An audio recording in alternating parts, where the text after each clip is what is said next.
Oi galera, meu nome é Lilian, bem-vindos a mais um vídeo aqui no canal Li no Livro e hoje a gente vai falar de 5 casais que não são assim tão comuns.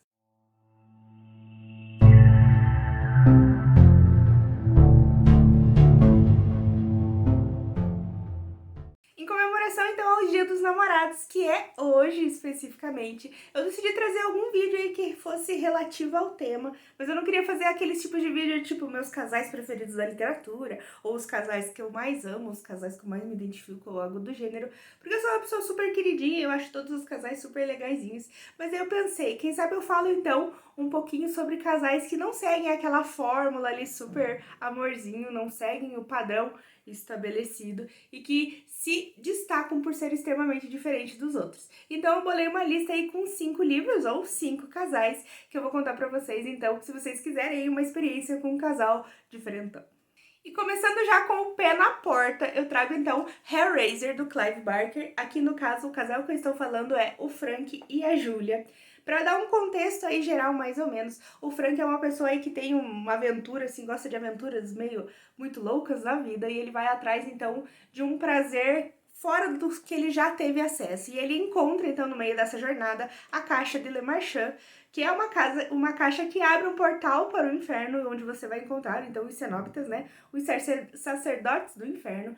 E só que acontece que o prazer deles não é o mesmo prazer que o nosso, né, eles têm um prazer muito mais, digamos assim, na dor e na tortura do que, né, como a gente está acostumado. E o Frank, então, ele meio que vai parar nesse mundo aí, ele é, tipo, sugado pra lá. Eu vou entrar um pouquinho mais no detalhe desse livro, não é nada assim super, porque acontece logo ali nas primeiras páginas, mas então o plot que vai girar em torno desse casal aqui muito louco é que a Julia, na verdade, ela é cunhada do Frank, e eles tiveram ali meio que um tirico-tico no passado, um rolê, um vai e volta, não sei o quê.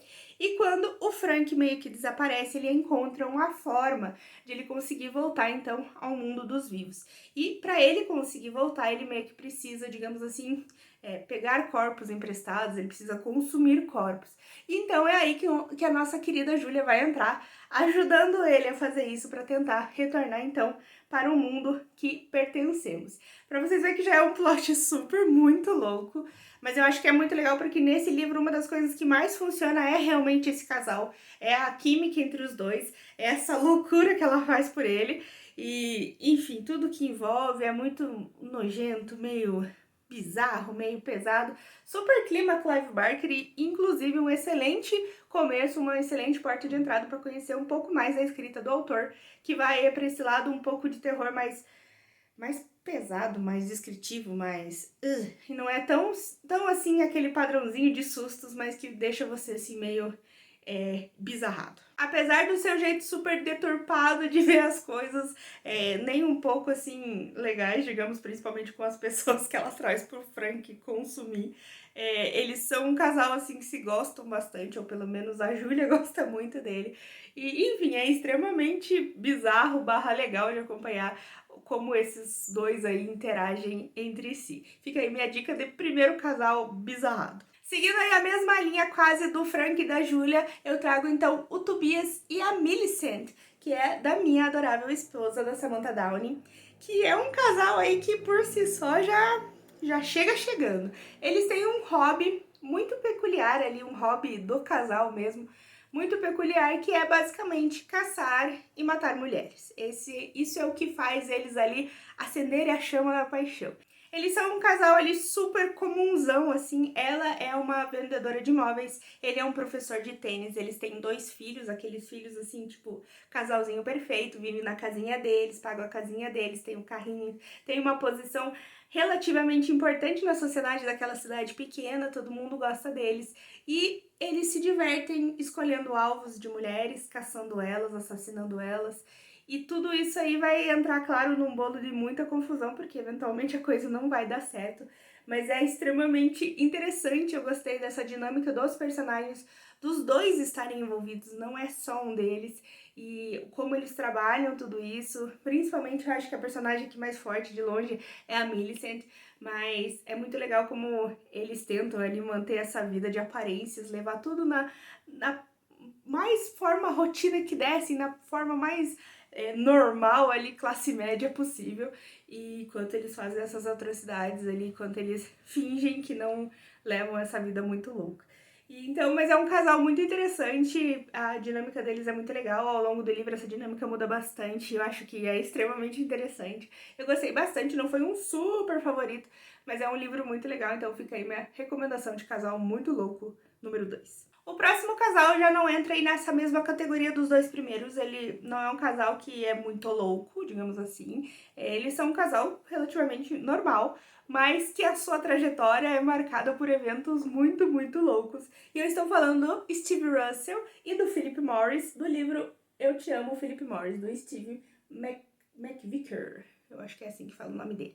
Na verdade, eles são um casal real, né? Eles não são um casal fictício como os dois anteriores. Mas é que aqui a história é muito louca, é muito legal. O Steve, ele era um cara que ele tinha uma família, ele era super o cara, mais um cara comunzão. Ele era policial, era casado, tinha 2 filhos, levava uma vida ali super certinha, super, assim, meio, né, sem muitas emoções. Até que ele meio que despirocou, assim, depois de sofrer um acidente e decidiu que a vida dele tinha que dar aquela guinada.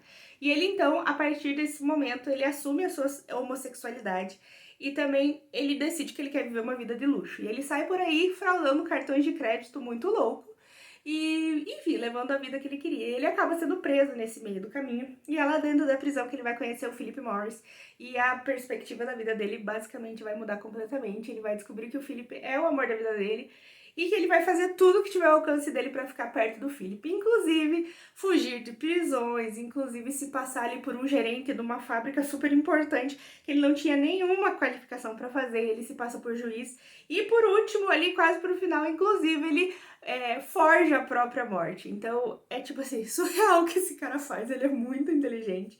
E aqui a gente vai então acompanhar a história de vida real do Russell e acompanhar todas essas peripécias dele, mas é muito, muito, muito legal a forma como ele fala do Philip, a forma como ele é apaixonado, a forma como o Philip é a vida dele, assim, depois que ele conhece. E eles se conhecem na prisão e o Philip acaba saindo antes, então por isso que ele acaba fugindo e fraudando e sumindo e fazendo mil coisas pra ficar perto do Philip. Isso não é spoiler porque é a vida dele, não sei se vocês já conheciam algo sobre o Steve Russell. Eu não conhecia muito e acabei conhecendo através desse livro e é uma escrita super gostosa. Você fica assim, meu Deus, como é que esse cara conseguiu fazer tanta coisa? Mas é muito bonitinho, eles são um casal super fofinho, assim, dentre todas as cagadas que principalmente o Steve Russell faz. O Philip Morris vai um pouco na onda, mas ele é um cara bem mais de boa, assim. Até chega uma hora que ele tá meio cansado dessa vida aí, corre-corre. Mas eles são muito amorzinho. Esse aqui é um casal que além de real é chuchuzinho, só que muito louco. Mas não muito louco igual os outros, é um muito louco de aventuras terrenas. O meu próximo casal não é tão diferentão assim, mas eu coloquei ele nessa lista porque pra mim foi um casal muito diferente, porque eu não sou acostumada a ler esse tipo de temática. E quando eu li, eu achei super, super legal, acho que funciona muito bem, principalmente nesse livro, que foi o Feita de Fumaça e Osso, da Liane Taylor, eu sempre confundo o nome dela. E aqui eu tô falando então da Carol e do Akiva, que é um casal aí um pouquinho diferente, mas que acho que muita gente já leu essa fórmula. A Carol então, ela é uma menina ali que ela tem cabelos azuis, super da hora, super descolada. E ela tem uma peculiaridade que ela tem um trabalho ali muito diferentão. Ela foi criada então dentro de um covil de demônios e ela trabalha para um desses demônios aí em que ela coleta pelo mundo dentes. Ela simplesmente sai por aí catando dentes e levando pra ele, tipo, ela tá um dia no Paris, um dia ela tá, sei lá, na América Latina, e ela viaja, e ela não sabe bem porquê, pra que serve tudo isso, é claro que a gente vai descobrir ao longo da história. E dentro dessas idas e voltas na vida dela ali, ela vai encontrar então o Akiva, que, enfim, vai ali virar o mundo dela de cabeça pra baixo, né, porque ele é um anjo. E é claro que, né, ela trabalha com demônio, ele é um anjo, a coisa vai ficar muito louca, eles não vão se estranhar, mas é claro que vai surgir ali as chamas da paixão. E é muito legal o que acontece nessa história, eu achei muito... Quando eu peguei pra ler, eu não sou uma pessoa que vive a época ali, digamos, de Hush Hush, de Sussurro, eu não sei se é a mesma série, mas enfim, digamos, essa linha aí de livros eu não cheguei a ler quando aconteceu. E eu emprestei esse aqui porque eu me interessei muito pela sinopse, emprestei da minha amiga, e eu achei muito legal como a história se desenvolve, os plots que acontecem, pra onde a história vai, a forma como a autora descreve os locais são muito legais. E essa química entre os dois, que começa com um estranhamento e vira ali algo um pouco mais, é muito legal de acompanhar. Inclusive o final desse livro ele tem um puta plot twist que é muito legal, inclusive, não vou falar muito porque pode ser spoiler, mas olha, vale muito a pena e que vai envolver esse casal aqui em especial, que é muito legal, muito bacana mesmo. Então, claro, não é um super diferentão aí, principalmente pra quem já leu esse tipo de livros, mas pra mim é um casal que foi, assim, super peculiar e me marcou e está nessa lista. E o último, mas não menos importante casal da minha lista, que também não é um casal aí, tipo, super diferentão, mas como vai ser o primeiro que eu realmente li, eu vou trazer aqui. Eu estou falando do casal que tem em Silmarillion, do Tolkien, que é o Beren e a Lúthien. Eu acho que é assim que pronuncia, não tenho certeza. O Beren é um homem e a Lúthien é uma elfa. Então, ali no mundo Silmarillion, essa coisa era extremamente não encorajada, talvez, ou sei lá, não tão comum. E eles são, pelo menos pra mim, eu acho que pelo menos pela forma como ele narra, o primeiro casal, assim, que se destaca por ser tão diferente. É muito legal a história, porque o Beren, ele é descendente ali de uma tribo, numa região de homens, em que ele é um dos únicos sobreviventes, já que eles foram atacados ali pelo Senhor do Mal da época, né, o Morgoth. E sobrou muito pouca gente dessa guerra, dessa invasão dele. Ele acaba indo se refugiar em Doriath, que é um dos reinos do rei Thingol, que é o rei que tá ali dominando aquela região na época ali. Se eu errar os nomes, pessoal, é algo assim nesse pensamento, entendeu? Porque os nomes pra mim são tudo igual. Tô tentando aí lembrar de cabeça, se não for é outra coisa. Mas enfim, ele vai se refugiar nessa cidade, nesse reino elfo, e ele é meio que acolhido ali pelo rei e tudo mais. E acontece que o que o cara vai fazer? Vai se apaixonar pela filha do rei, óbvio, né? A elfa. E claro que o pai dela não gosta, né? Ele não quer que ela case com alguém tanto de baixo nascimento quanto um homem, né? Um descendente dos homens. Enfim, e ele propõe pro Beren, então, que para ele conceder a mão da filha dele, né, a Lúthien, ele vai ter que buscar uma das Silmarils que desapareceu, que são as Silmarils, né? Que são as pedras ali, umas pedras importantes, faz de conta que você entendeu. E nessa história acontece que essa pedra tá lá junto no reino lá do Senhor da Noite, extremamente difícil de pegar, extremamente perigoso. Tipo, ele deu essa tarefa pra ele ir lá morrer. Tipo, só vai lá, faz de conta que você vai lá conseguir, morre e daí para de me incomodar.